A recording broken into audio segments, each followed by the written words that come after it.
Hello दोस्तों, welcome back. आज हमारे पास जो टॉपिक है that is the optical fibre.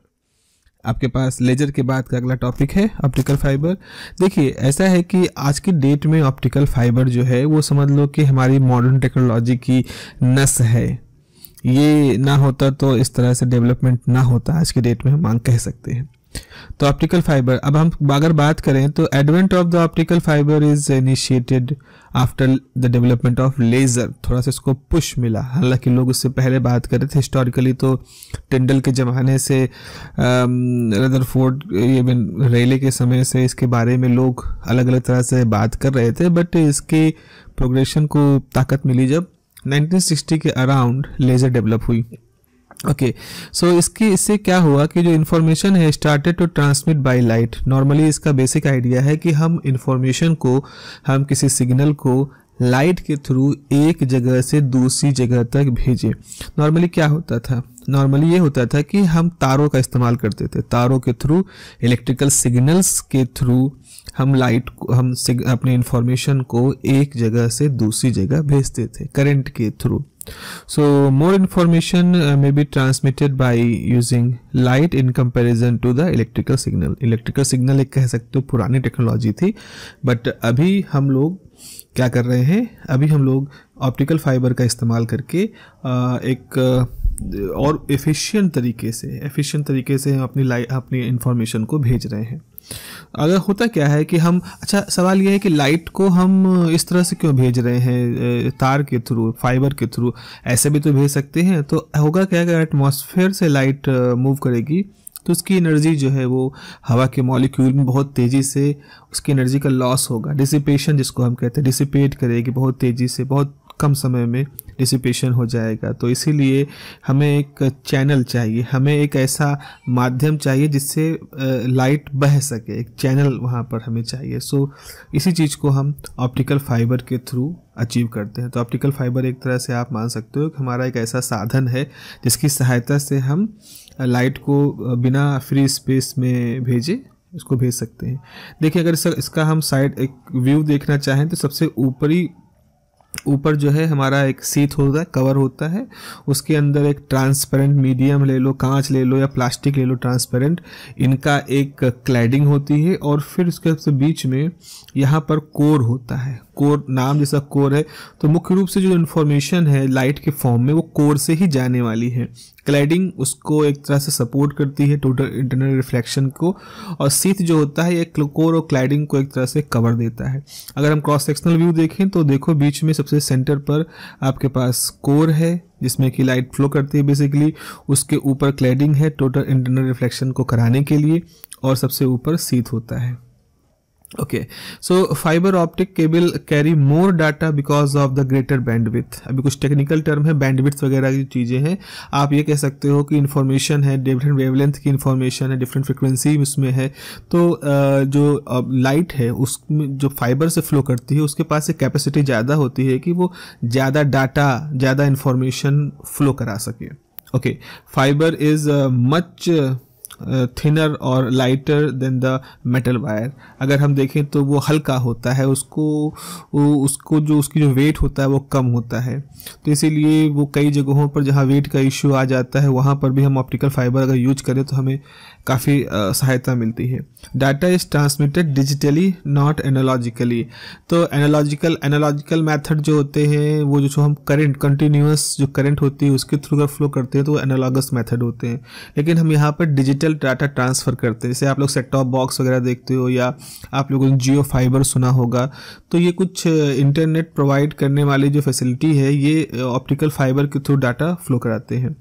उसके बाद ये है कि attenuation in fibre is much lower than the metal wire. अब एटेन्यूएशन का मतलब होता है जो सिग्नल आप भेज रहे हो उस सिग्नल में अगर भेजते भेजते लॉस होना शुरू हो जाए, उसमें एक तरह से उसको हम एटेन्यूएशन कहते हैं। मतलब जितना सिग्नल आपने इनपुट से दिया था उतना ज़्यादा आपको आउटपुट में ना पहुँचे, उससे कम हो जाए, कुछ भी कम हो जाए, आधा रहे, 25% कम हो जाए, तो हम कहेंगे वहाँ एटेन्यूएशन हुआ है। तो ऑप्टिकल फाइबर में हमने देखा है कि जो एटेन्यूएशन होता है वो काफ़ी कम होता है as compared to the normal metal wire. Total internal reflection क्या होता है? देखो भाई, यहाँ पे कुछ सेट ऑफ डायग्राम है जिनके थ्रू आप टोटल इंटरनल रिफ्लेक्शन को काफ़ी अच्छे तरीके से समझ सकते हैं। जैसे आप देखिए यहाँ पर एक बाउंड्री है, ये आपकी बाउंड्री है जिसमें इधर से वाटर है, नीचे की तरफ एक डेंस मीडियम है वाटर है, ऊपर की तरफ एयर एक उसके कंपैरिजन में रेयर मीडियम है। रेयर मतलब जहाँ मॉलिक्यूल दूर दूर है, डेंसर मतलब जहाँ मॉलिक्यूल पास पास है। तो लाइट वाटर से जा रही है, तो जो नॉर्मल है, ये जो नॉर्मल आपने बनाया है इसके साथ थीटा डिग्री एंगल है। और देखते हो कि जैसे लाइट बाहर रेयर मीडियम में जाएगी तो एक बड़े एंगल पर बनाएगी, तो जो थीटा है और ये जो फाई बन रहा है, तो हम पाएंगे कि थीटा की वैल्यू कंपेरिजन में फाई की वैल्यू ज़्यादा होती है, क्योंकि जब लाइट किसी डेंसर मीडियम से रेयर मीडियम में जाती है तो नॉर्मल से दूर हटती है। तो आप देखो नॉर्मल से दूर हट रही है, ठीक है। तो मान लो थीटा अगर थोड़ी देर के मान लो 20 डिग्री है, तो यहाँ पर फाई की वैल्यू वो मान लें 35 डिग्री है। इस बात पर डिपेंड करता है कि वाटर जो है इसका रिफ्रैक्टिव इंडेक्स कितना है या डेंसर मीडियम का रिफ्रैक्टिव इंडेक्स कितना है। ये सब चीज़ें डिसाइड करती हैं कि लाइट कितना दूर जाएगा, क्योंकि यहाँ पर हमारे पास sine theta upon sine phi is equal to refractive index, ये एक फार्मूला यहाँ पर काम करेगा जिसको हम स्नेल लॉ कहते हैं। वहाँ आई और आर होते हैं, हमने आई और आर की जगह पर एंगल ऑफ इंसिडेंस थीटा लिया है, एंगल ऑफ रिफ्रैक्शन फाई लिया है। ओके, अब आप सोचो आपने थीटा को 20 डिग्री से बढ़ा करके मान लीजिए 35 डिग्री कर दिया, तो जब आप 35 डिग्री करोगे तो इस बात की संभावना है कि जो फाई की वैल्यू 35 है ये 35 से बढ़ के 90 हो जाए। जस्ट हम एक एग्जाम्पल ले रहे हैं, तो मान लो 90 हो गया। तो यानी कि आपने एक ऐसा वैल्यू एक ऐसा एंगल ऑफ इंसिडेंस यहाँ पे ढूंढ निकाला है जिस एंगल ऑफ इंसिडेंस के लिए एंगल ऑफ रिफ्रैक्शन जो कि यहाँ फाई है उसकी वैल्यू 90 डिग्री हो जाएगी। अब 90 का मसला ये है कि 90 डिग्री होने का मतलब है ना वो वाटर के अंदर है ना वो एयर पे है, बल्कि वो लाइट रे वाटर एयर की बाउंड्री पर है। ये अपने आप में बड़ा यूनिक सी बात है। तो हम कहेंगे कि हमारी रिफ्रैक्टेड रे किस मीडियम में है, तो आप कहोगे कि ना ही वो वाटर में है ना ही वो ग्लास एयर में है, वो बीच में है। तो ये उसकी बड़ी क्रिटिकल स्थिति है।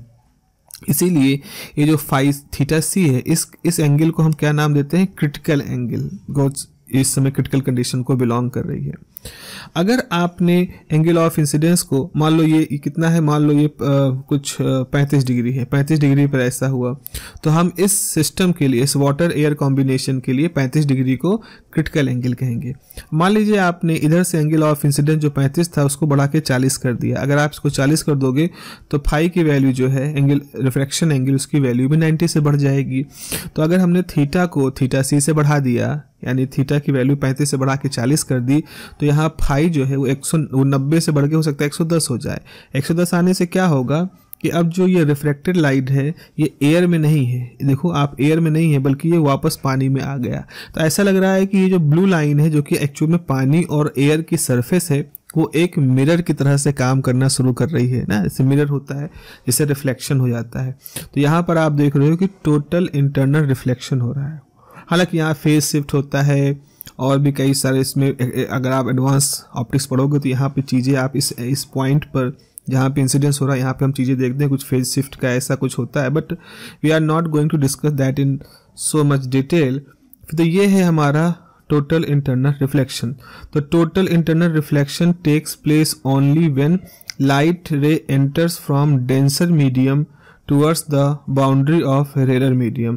तो याद रखो टोटल इंटरनल रिफ्लेक्शन घटना तभी होती है जब किसी डेंस मीडियम जैसे पानी है, कांच है, इधर से लाइट जा रही हो किसी रेयर मीडियम की बाउंड्री पे टकराए, जैसे हवा पे टकराए, जैसे कांच से गई पानी पे टकराई। ग्लास आप लिए बैठे हो पानी से भरा हुआ, तो वहाँ कांच भी है वहाँ पानी भी है, लेकिन पानी उतना डेंस नहीं जितना कांच है। तो हमेशा याद रखना कि डेंसर मीडियम से रेयर मीडियम की तरफ, कांच से पानी की तरफ जा रहे हो या पानी से हवा की तरफ जा रहे हो, तभी आपका टोटल इंटरनल रिफ्लेक्शन वहाँ पर होगा, ठीक है, बाउंड्री पर होगा। जैसे वाटर टू एयर है, ग्लास टू वाटर है, इस तरह से।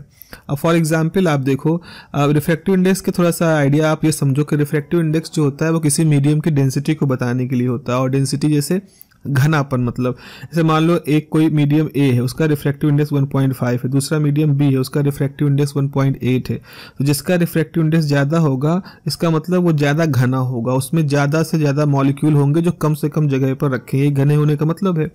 सो in fibre core and cladding are selected to satisfy this condition. तो जो हमने इससे पहले डायग्राम में आपको कोर और क्लैडिंग बताया था, तो कोर और क्लैडिंग कुछ इस तरह से होते हैं कि उसमें से कोर को हम डेंस रखते हैं, क्लैडिंग को हम उतना डेंस नहीं रखते हैं। तो कोर से जब लाइट जाती है क्लैडिंग पर तो वहाँ पर टोटल इंटरनल रिफ्लेक्शन होने के पूरे चांसेस होते हैं। So in fiber, core and cladding are selected to satisfy this condition of total internal reflection।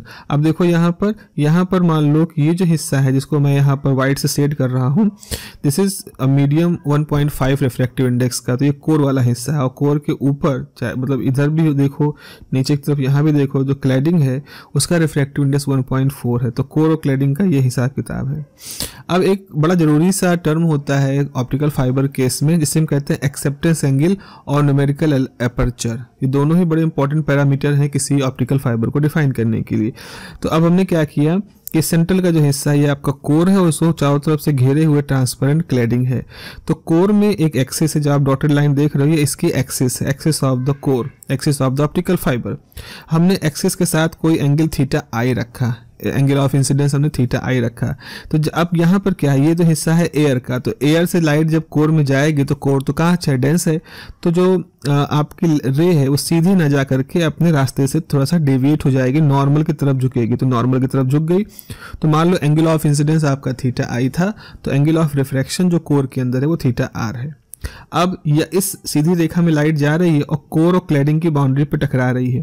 मान लो आपने यहाँ क्रिटिकल एंगल रखा है फाई, तो क्रिटिकल एंगल से ज़्यादा एंगल पे टकराएगी तो ये लाइट यहाँ से रिफ्लेक्ट हो जाएगी कोर के अंदर ही। तो क्लैडिंग और कोर की जो बाउंड्री है वहाँ पर जो एंगल ऑफ इंसिडेंस जैसे फाई है, अगर ये किसी क्रिटिकल एंगल फाई सी के से ज़्यादा हो जाएगा तो ये लाइट टोटल इंटरनल रिफ्लेक्शन को ऑब्जर्व करेगी और वापस से घूम करके कोर के अंदर चली आएगी। तो हम जानबूझ के ऐसा रखते हैं, हम यहाँ पर थीटा आई को कुछ इस तरह से कंट्रोल करते हैं कि लाइट जब भी यहाँ से कोर और क्लैडिंग की बाउंड्री पर टकराए तो हमेशा क्रिटिकल एंगल से ज़्यादा एंगल पे टकराए ताकि हमारा टोटल इंटरनल रिफ्लेक्शन होता है। अगर ऐसा नहीं होता तो ये लाइट क्लैडिंग में चली जाती है और क्लैडिंग में जाने का मतलब है फिर से वहाँ पर टोटल इंटरनल रिफ्लेक्शन होने की चांसेस ना रहती। तो अब हम क्या कह सकते हैं कि हम एक ऐसा थीटा आई डिफाइन कर सकते हैं, मतलब थीटा आई जो है ये कुछ भी वैल्यू हो सकती है, 2, 4, 6, 8, 10, 15, 20, 25 कुछ भी डिग्री हो सकता है। तो हमने देखा कि हम एक ऐसे मैक्सिमम इंसिडेंस एंगल को पाते हैं जब हमारा जो क्रिटिकल एंगल है वो जो हमारा जो यहाँ पर एंगल बन रहा है फाई, वो क्रिटिकल एंगल से बस जस्ट ज़्यादा रहता है। अगर क्रिटिकल एंगल से ज़्यादा है इसका मतलब टोटल इंटरनल रिफ्लेक्शन होने के लिए वहाँ पूरी गुंजाइश बनी हुई है। तो अगर थीटा आई की वैल्यू थीटा मैक्स एक कोई मैक्सिमम वैल्यू के से ज़्यादा ना जाए तो इसका मतलब है टोटल इंटरनल रिफ्लेक्शन होने की शर्त वहाँ बनी रहेगी, यानी कि जो कोर क्लैडिंग की बाउंड्री है यहाँ पर जो लाइट है वो हमेशा क्रिटिकल एंगल से ज़्यादा एंगल पे गिरेगी और हमारा TIR यानी टोटल इंटरनल रिफ्लेक्शन हो जाएगा। तो अगर साइन ऑफ थीटा आई, ये जो थीटा आई की वैल्यू है इसका अगर हम साइन ले लें तो एक फॉर्मूला आता है μ1² माइनस μ2² का होल स्क्वायर अपॉन μ0। याद रखो μ0 क्या है, एयर का रिफ्रैक्टिव इंडेक्स है, μ1 क्या है, कोर का रिफ्रैक्टिव इंडेक्स है, μ2 क्या है, क्लैडिंग का रिफ्रैक्टिव इंडेक्स है, μ2 आपने यहाँ पर लिख रखा है। तो अगर हम एयर की बात करें तो एयर के लिए तो वैल्यू 1 होती है रिफ्रैक्टिव इंडेक्स की। तो इसी फॉर्मूले में साइन थीटा आई मैक्स, कई बार क्या होता है थीटा आई मैक्स लिखना और टाइप करना थोड़ा दिक्कत होता है, तो हमने उसको साइन थीटा डॉट ले लिया। अब थीटा नॉट का मतलब ये नहीं कि एयर की बात है, it is just a notation जहां हम इस एंगल को डिनोट कर रहे हैं। तो साइन थीटा आई अंडर रूट μ1² माइनस μ2² है। ये जो थीटा आई होता है इसको हम एक्सेप्टेंस एंगल कहते हैं, याद रखो इसको हम एक्सेप्टेंस एंगल कहते हैं। क्यों एक्सेप्टेंस एंगल कह रहे हैं, क्योंकि अगर आप इस एंगल से कम एंगल पे लाइट भेजो, इस एंगल से मान लो ये एंगल है 20 डिग्री, आपने नॉर्मल के साथ 15 भेजा, 18 भेजा, 19 डिग्री भेजा, तो लाइट अंदर चली जाएगी कोर से और कोर से क्लैडिंग पे जाएगी तो TIR को सपोर्ट करेगी। अगर आपने 20 डिग्री इसका एंगल ऑफ इंसिडेंस है, आपने 30 डिग्री पे लाइट भेजा तो इस बात के चांस है कि लाइट क्लैडिंग में चली जाए और TIR वहाँ पर ना हो। इसीलिए एक्सेप्टेंस एंगल एक तरह की लिमिटेशन है जो बताता है कि अगर आप इस एंगल से कम एंगल पर लाइट को भेजोगे इस कोर के अंदर तो आपकी लाइट डेफिनेटली 100% श्योर है कि आप वो लाइट कोर के अंदर क्लैडिंग की बाउंड्री से TIR होते हुए आगे बढ़ेगी। जरा इस डायग्राम को देखो, इसे कोर है, यहाँ पर हमने इसकी एक्सिस है। अब मान लो कि क्रिटिकल एंगल जो है उसकी जो एंगल ऑफ इंसिडेंस है वो 35 डिग्री है। तो 35 डिग्री का मतलब है अगर आपने कोई लाइट जो है एक्सिस के साथ 32 डिग्री भेजी तो क्या होगा, एक्सेप्ट हो जाएगा। अब हम भेज सकते हैं किसी भी तरह से, इधर से, दाएं से, बाएं से, तो आप किसी भी दिशा से भेजोगे, पर शर्त क्या होनी चाहिए कि जब एक्सिस पे लाइट गिरे तो 35 डिग्री से ज़्यादा का ना हो। अगर हम इन सभी दिशाओं को यहाँ पर जोड़ें, इमेजिन करो कि आपके पास ये पॉइंट है, आपने इधर से भेजा फिर इधर से भेजा, तो आप अलग अलग दिशाओं से इसके ऊपर लाइट भेज रहे हो।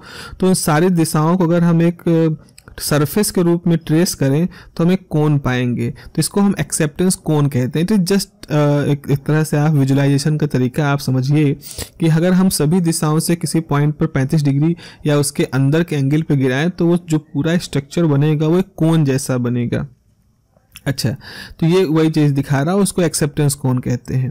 ये कुछ ऐसा है जैसे मान लो आपके पास एक्सिस है, कोर की एक्सिस है, ये आपके उस ऑप्टिकल फाइबर की एक्सिस है। मान लो आपके पास एक्सेप्टेंस एंगल 35 डिग्री है, 35 डिग्री आया तो आपने एक लाइन खींची, फिर इस लाइन को इस ऑप्टिकल फाइबर के एक्सिस के अबाउट रोटेट करा दीजिए। रोटेट कराओगे तो आपको कोन मिल जाएगा। तो एक्सेप्टेंस एंगल को रोटेट कराने पर लाइन को आपको कोन मिला, इसलिए आप इसको एक्सेप्टेंस कोन कह सकते हैं। Okay, numerical aperture. अब न्यूमेरिकल अपर्चर एक ऐसा पैरामीटर है जो ये बताता है कि कोई जो ऑप्टिकल फाइबर है वो कितनी ज़्यादा लाइट को कलेक्ट कर सकता है। तो साइन थीटा एक्सेप्टेंस एंगल है, तो जो एक्सेप्टेंस एंगल पे लाइट जा रही है वो तो ऑप्टिकल फाइबर एक्सेप्ट कर ही रहा है। तो साइन थीटा नॉट यानी कि एक्सेप्टेंस एंगल का जो साइन वैल्यू है वो न्यूमेरिकल अपर्चर के बराबर होता है। आप देखो, आपने यहाँ पर साइन थीटा आई की वैल्यू कितनी दी थी, √μ1² माइनस μ2²। तो न्यूमेरिकल अपर्चर भी √μ1² माइनस μ2² हो जाएगा। तो न्यूमेरिकली एक्सेप्टेंस एंगल का साइन और न्यूमेरिकल अपर्चर दोनों बराबर होते हैं। अब हम टाइप पढ़ लेते हैं। टाइप कितने तरह के ऑप्टिकल फाइबर होते हैं काम करने के हिसाब से अगर देखा जाए तो single mode step index optical fibre होते हैं और मल्टी मोड फाइबर होते हैं। मोड एक तरह से कह लो कितनी तरह की वेव, कितनी वेवलेंथ के रीजन की वेव हम इलेक्ट्रोमैग्नेटिक वेव यानी लाइट किसी मीडियम से फ्लो कर सकते हैं, तो उसको हम मोड कहते हैं। जैसे अगर हम single mode step index fibre है, दूसरा है multi mode fibre. Multi mode के अंदर भी स्टेप इंडेक्स होता है और ग्रेडेड इंडेक्स के फाइबर होते हैं। सिंगल मोड में समझो, सिंगल मोड में क्या होता है कि हमारे पास जो है वो क्लैडिंग जो है वो क्लैडिंग काफ़ी उसकी ब्रॉड होती है और ये काफ़ी ब्रॉड इसकी क्लैडिंग होती है और बीच में एक छोटा सा पतला सा एक तार होता है जिसकी कोर की तरह से काम करता है। तो जैसे अगर हम क्लैडिंग की डायमीटर माने 1.25 माइक्रोमीटर, तो जो कोर होता है वो केवल 10 माइक्रोमीटर होता है। तो देख रहे हो ना, इससे 10-12 गुना छोटा है। लेकिन अगर हम एक multi mode step index fibre की बात करें तो वहाँ कोर जो होता है वो थोड़ा सा बड़ा होता है। तो जहाँ सिंगल मोड में कोर केवल 10 माइक्रोमीटर का बनाया गया है तो मल्टी मोड में उसको 50 माइक्रोमीटर का बनाया गया है।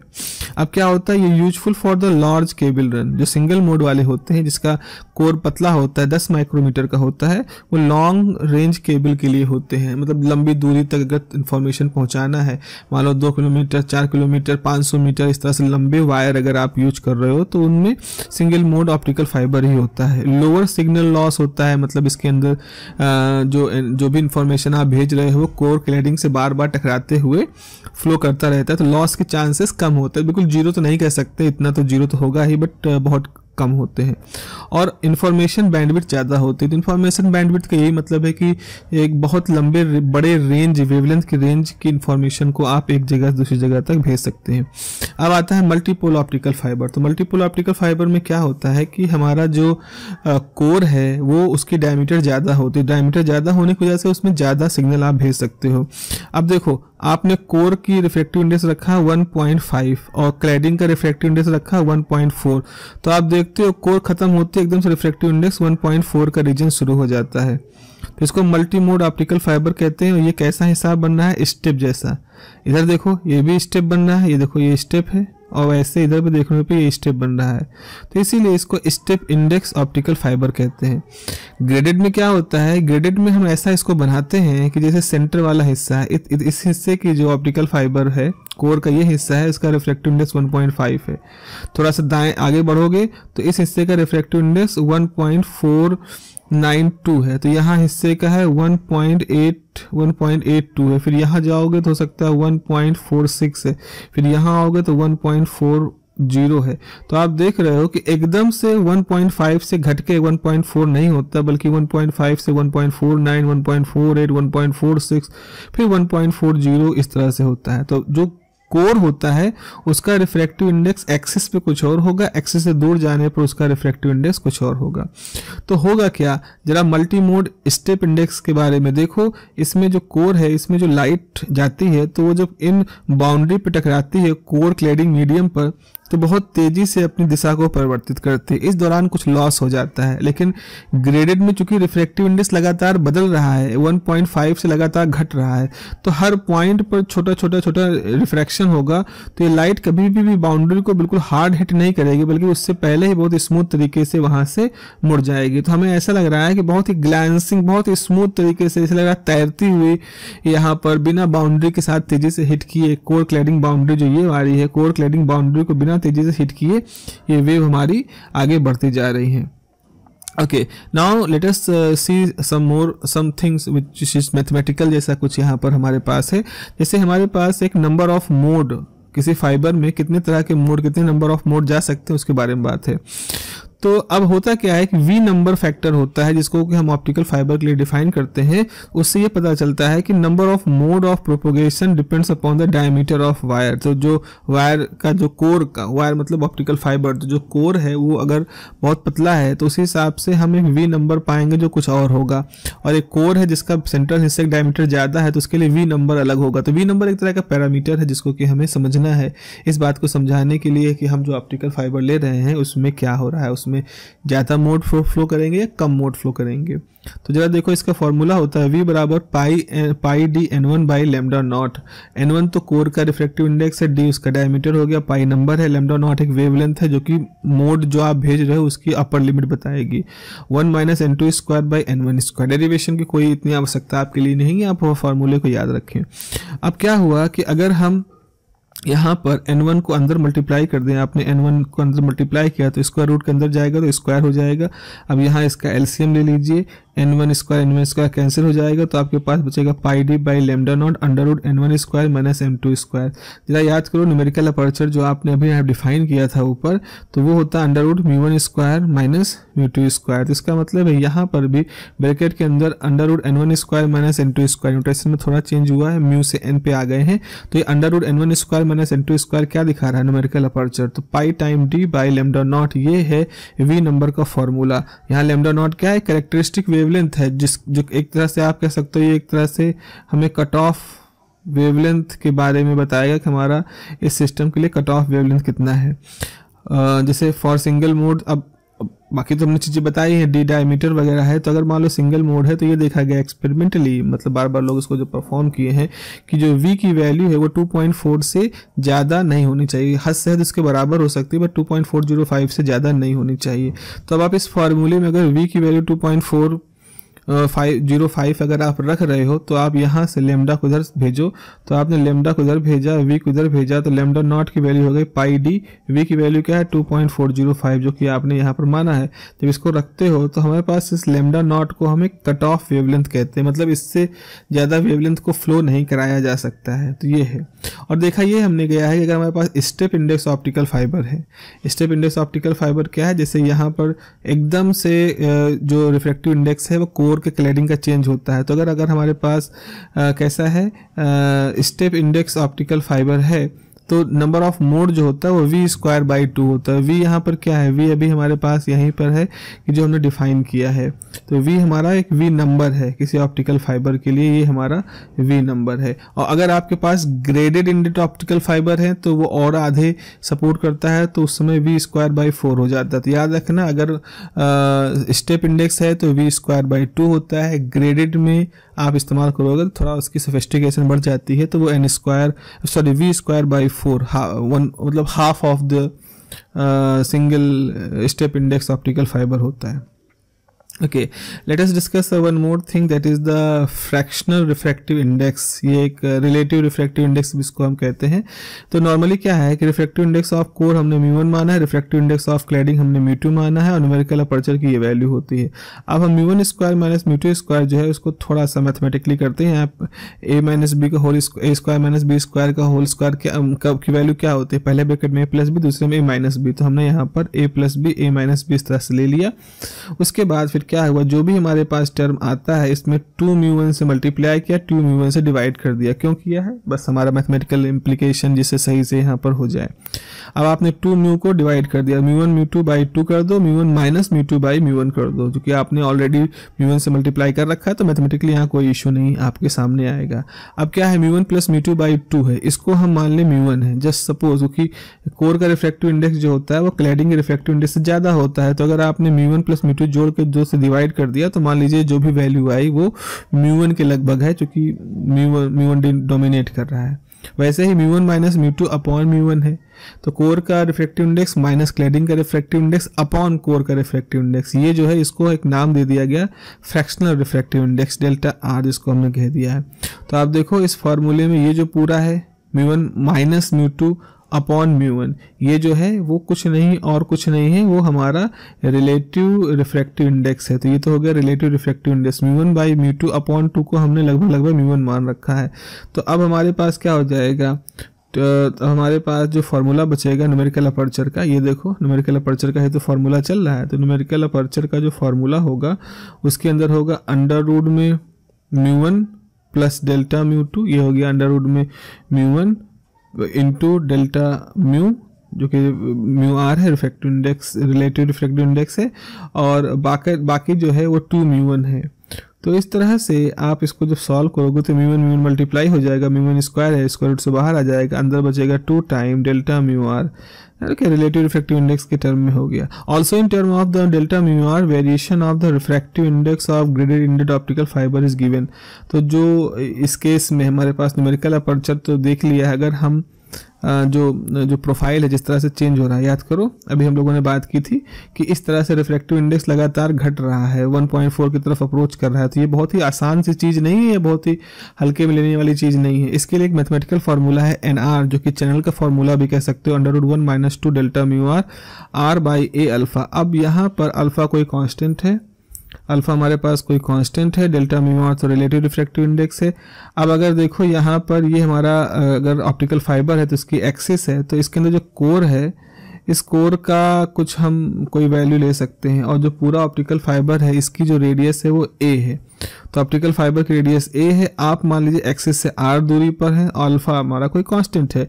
तो इस तरह से हम इस चैनल के यानी रिफ्रैक्टिव इंडेक्स के जो प्रोफाइल है इस कोर की, उसको यहाँ पर लिख सकते हैं। ओके, फाइबर ऑप्टिक्स से अल्टीमेटली काम क्या करने वाले हैं, फाइबर ऑप्टिक्स से अल्टीमेटली काम हम कम्युनिकेशन करवाने वाले हैं। तो तीन मेजर हिस्से होते हैं कोई भी ऑप्टिकल फाइबर कम्युनिकेशन सिस्टम के। एक होता है ट्रांसमीटर, दूसरा होता है रिपीटर, तीसरा होता है रिसीवर।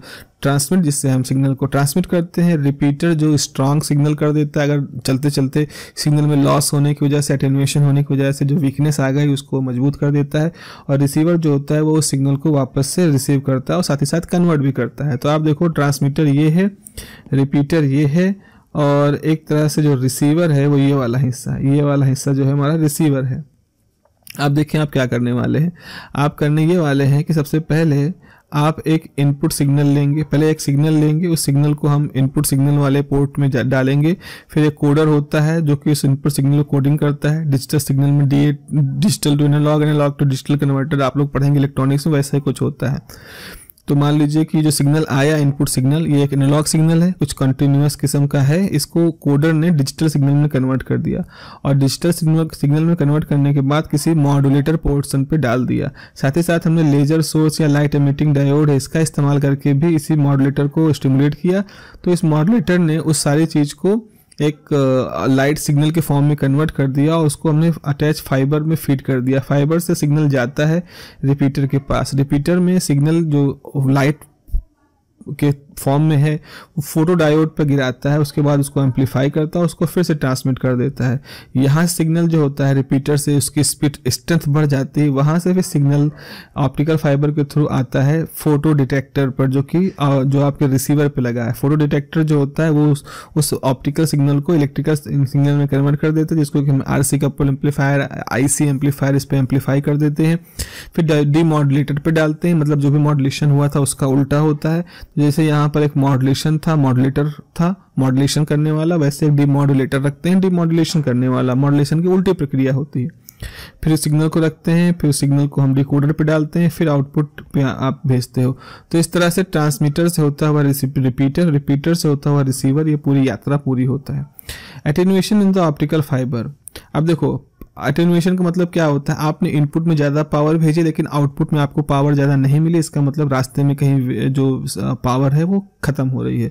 तो वही लिखा है कि एटेन्यूएशन को कैसे डिफाइन करोगे, power of signal at the output and is less than the power of signal at the input and. इसका मतलब आउटपुट पावर कम है जबकि इनपुट में आपने ज़्यादा पावर दी थी। अगर ऐसा हो रहा है इसका मतलब है वहाँ पर एटेन्यूएशन हो रहा है। जाहिर सी बात है, आपने 100 रुपये लगाए लेकिन आपको 50 रुपये मिल रहे हैं, 80 रुपये मिल रहे हैं, इसका मतलब है कि आपको जो आउटपुट मिल रहा है वो इनपुट से कम है। तो आउटपुट जब इनपुट से कम होता है उसको हम लॉस कहते हैं, इसको नुकसान कहते हैं। भाई 100 रुपये का आप इन्वेस्टमेंट कर रहे हो, पा रहे हो 80 रुपये, तो ये तो आपके लिए नुकसान ही है। इसका जो फॉर्मूला होता है, अभी अल्फा को उस अल्फा से कंफ्यूज मत करिएगा, यहाँ पर अल्फा एटेन्यूएशन कोएफिशिएंट है। तो एटेन्यूएशन कोएफिशिएंट जो होता है 10/L log 10 P0/Pi।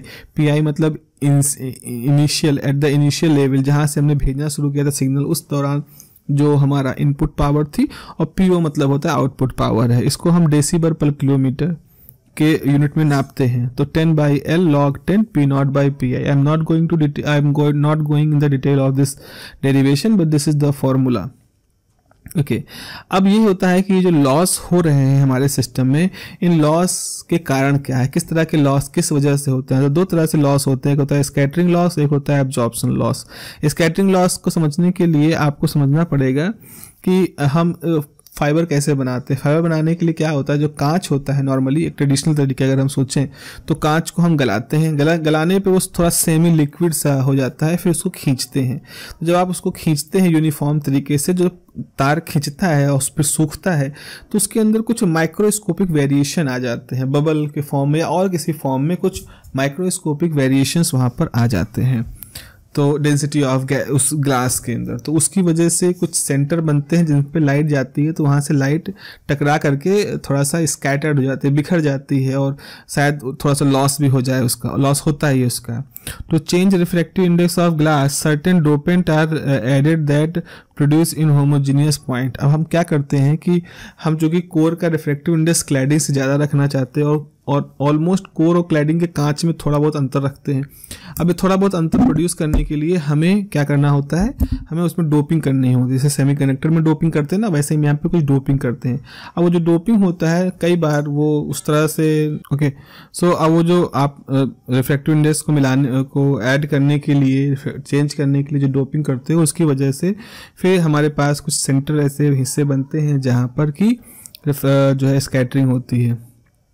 तो all these locations work as a scattering centre. तो डिफरेंट वेवलेंथ स्कैटर डिफरेंटली। जैसे अगर हम 1.3 माइक्रोमीटर की वेवलेंथ लें तो वो जब उसका स्कैटरिंग होता है तो 0.3 dB पर किलोमीटर का इसका वायर के अलॉन्ग लेंथ के अलॉन्ग होता है। अगर 0.7 माइक्रोमीटर की वेवलेंथ लें तो वो हम देखते हैं कि 5 dB पर किलोमीटर की एनर्जी लॉस वहाँ पर हो रहा होता है। बेंडिंग, अब देखो आपका ऑप्टिकल फाइबर कभी बेंड भी हो जाएगा। जब बेंड हो जाएगा तो वहाँ पर हम एक अब्जॉर्प्शन कोएफिशिएंट, क्योंकि बेंड होने पर क्या होगा ना कि जब लाइट इसके अंदर इस तरह से स्कैटर्ड हो रही है तो जहाँ बेंडिंग हुआ हो सकता है वहाँ पर वो जो क्रिटिकल एंगल वाला फॉर्मूला है वो ठीक से फॉलो ना हो पाएगा। अगर वो फॉलो नहीं हो पाएगा तो एनर्जी का लॉस हो जाएगा। तो बेंडिंग लॉस का फॉर्मूला होता है C, कोई कांस्टेंट है, एक्सपोनेंशियल R/RC। तो ये radius of curvature of the fibre bend, जो फाइबर बेंड हुआ है, ये जो जहाँ से बेंड हुआ है यहाँ पर जो रेडियस ऑफ कर्वेचर है वो ये है, और RC जो होता है वो R/न्यूमेरिकल अपर्चर स्क्वायर होता है। तो R जो होता है ना इसको हम लेते हैं रेडियस ऑफ द फाइबर। तो radius of the fibre R है, तो R को न्यूमेरिकल अपर्चर से स्क्वायर कर दो और R से डिवाइड कर दो तो दो आपको RC मिल जाएगी, जो कि इस फॉर्मूले में यूज हो रहा था। ये बेंडिंग लॉस है। तो ये है हमारे पास थोड़ा सा वो हिस्सा जो कि जुड़ा हुआ है थ्योरी के साथ ऑप्टिकल फाइबर के। तो आई होप इसमें हमने आप लोग को समझ में आया होगा। इसमें हमने कुछ मेन फार्मूले और थोड़ा बहुत उसकी डिटेल के बारे में बात की है। So okay, so till then have a nice day and take care of yourself. Bye bye. Namaskar.